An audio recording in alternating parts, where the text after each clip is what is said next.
Assalamualaikum warahmatullahi wabarakatuh. Anak-anak, kembali bersama Budia di pelajaran Bahasa Indonesia. Pada kesempatan ini kita akan belajar tentang menyimpulkan teks eksposisi. Setelah sebelumnya kita sudah mempelajari struktur dan kebahasaan teks eksposisi.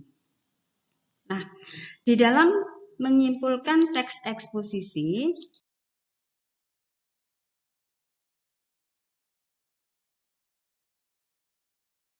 kita akan mempelajari dulu tentang cara-cara menyimpulkan teks eksposisi. Cara menyimpulkan teks eksposisi yang pertama adalah membaca keseluruhan teks eksposisi. Setelah itu, menentukan gagasan umum dari tiap paragraf dalam teks eksposisi. Yang ketiga adalah tahap akhir, yaitu menyimpulkan teks eksposisi. Jadi, ada 3 hal atau 3 cara kita dalam menyimpulkan teks eksposisi. Kemudian, hal-hal yang harus diperhatikan dalam menyimpulkan teks eksposisi. Yang pertama, bagian yang disimpulkan dari sebuah teks eksposisi adalah bagian rangkaian gagasan atau argumen dalam struktur teks eksposisi, bukan struktur tesis maupun penegasan ulang.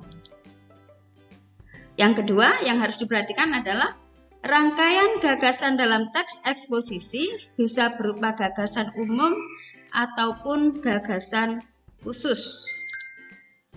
Nah, berdasarkan letak gagasan umumnya, teks eksposisi terdiri dari beberapa jenis paragraf. Ada 3 jenis paragraf berdasarkan letak gagasan umumnya. Yang pertama adalah paragraf deduktif. Paragraf deduktif adalah paragraf yang gagasan umumnya terletak di awal paragraf, atau bisa dikatakan gagasan umumnya ada di kalimat pertama. Jenis yang kedua adalah paragraf induktif. Paragraf induktif adalah paragraf yang gagasan umumnya terletak di akhir paragraf atau di kalimat terakhir.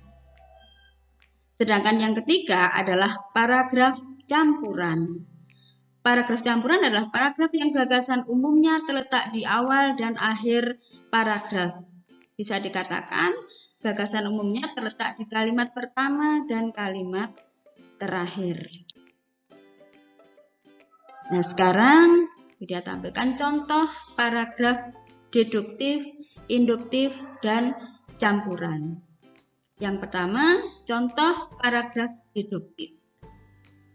Fenomena macet sudah biasa dijumpai di beberapa kota besar di Indonesia. Hal tersebut dapat dikarenakan beberapa faktor, di antaranya adalah volume kendaraan yang sudah tinggi dan melampaui target dan kapasitas jalan.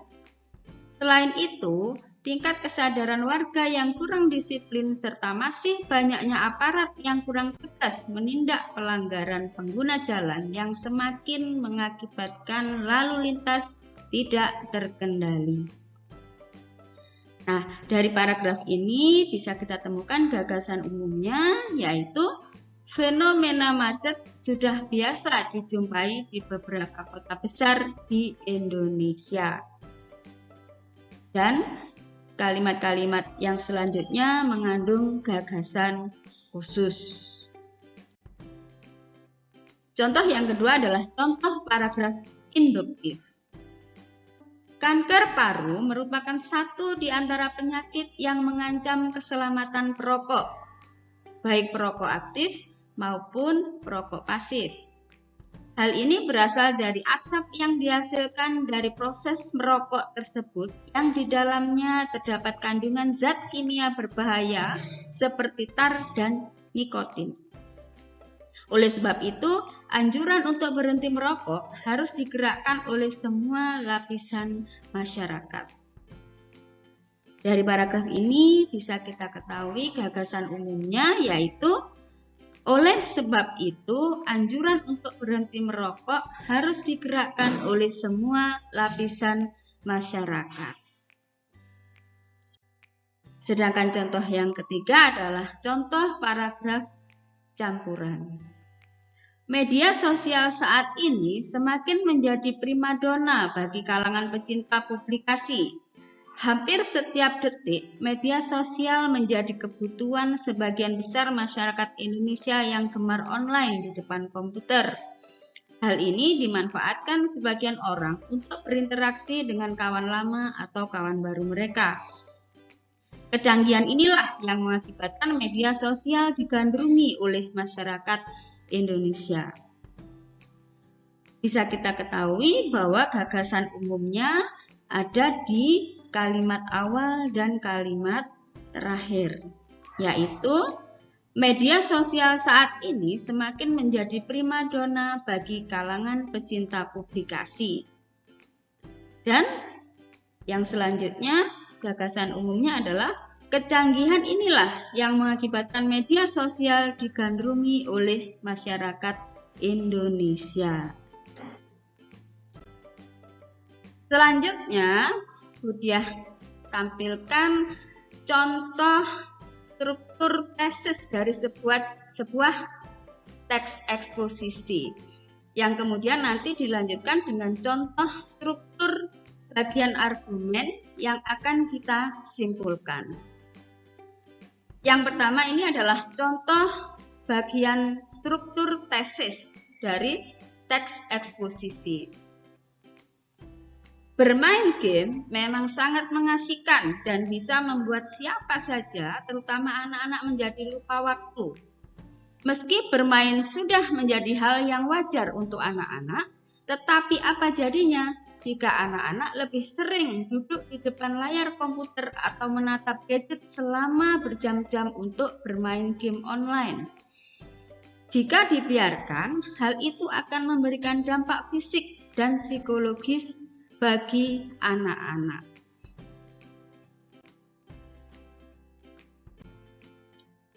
Yang berikutnya adalah contoh teks eksposisi bagian struktur argumen atau rangkaian gagasan.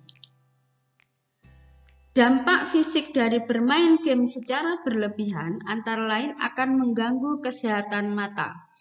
Menatap layar komputer atau gadget terlalu lama akan menurunkan kesehatan mata, mulai dari mata minus bertambah, sampai kerusakan saraf mata. Selain itu, bermain game secara berlebihan akan menyebabkan gangguan motorik. Akibat duduk terlalu lama, motorik anak akan menurun sehingga pertumbuhan badannya tidak maksimal dan berakibat obesitas. Dampak lain dari bermain game secara berlebihan adalah timbulnya nyeri sendi. Bila anak duduk dalam posisi terlalu lama, maka bisa membuat ototnya terasa kaku dan nyeri sendi. Satu lagi, efek bermain game terlalu lama adalah akan menyebabkan turunnya konsentrasi.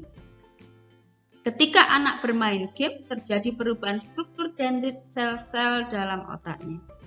Konsentrasi anak akan menurun sehingga mudah lupa dan gagal fokus. Bermain game secara berlebihan juga menimbulkan dampak psikologis bagi anak. Dampak psikologis yang pertama adalah anak akan kurang bersosialisasi.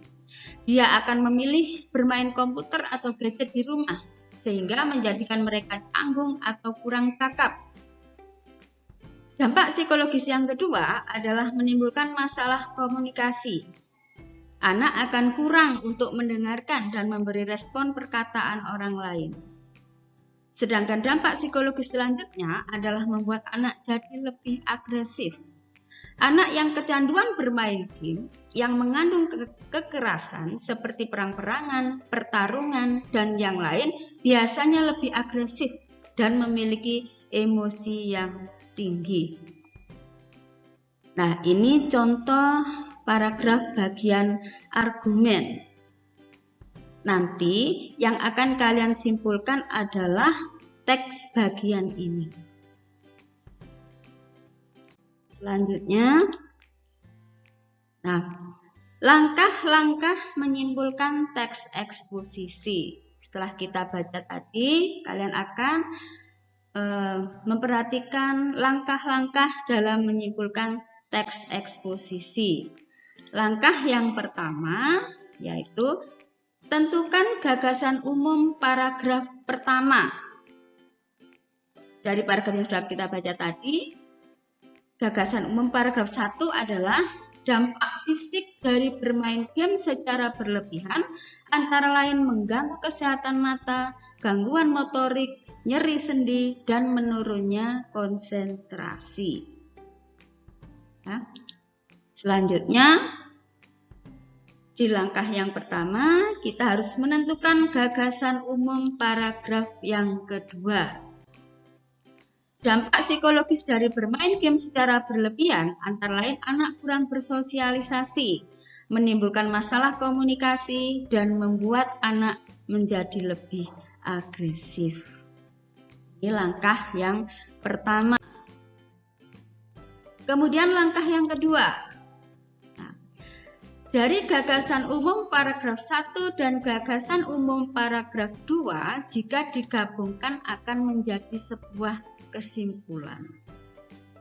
Kesimpulannya, bermain game secara berlebihan akan menimbulkan dampak fisik antara lain mengganggu kesehatan mata, gangguan motorik, nyeri sendi, dan menurunnya konsentrasi.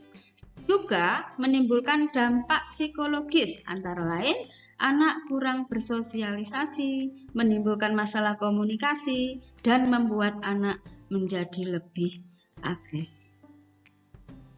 Nah, kita sudah menyimpulkan bagian argumen dari teks eksposisi yang kita pelajari. Nah, mudah sekali kan anak-anak? Nah, silakan nanti kalian mencoba untuk menyimpulkan teks eksposisi yang sudah Budiah tampilkan di Google Classroom. Selamat berlatih, sampai berjumpa kembali di pelajaran bahasa Indonesia selanjutnya. Wassalamualaikum warahmatullahi wabarakatuh.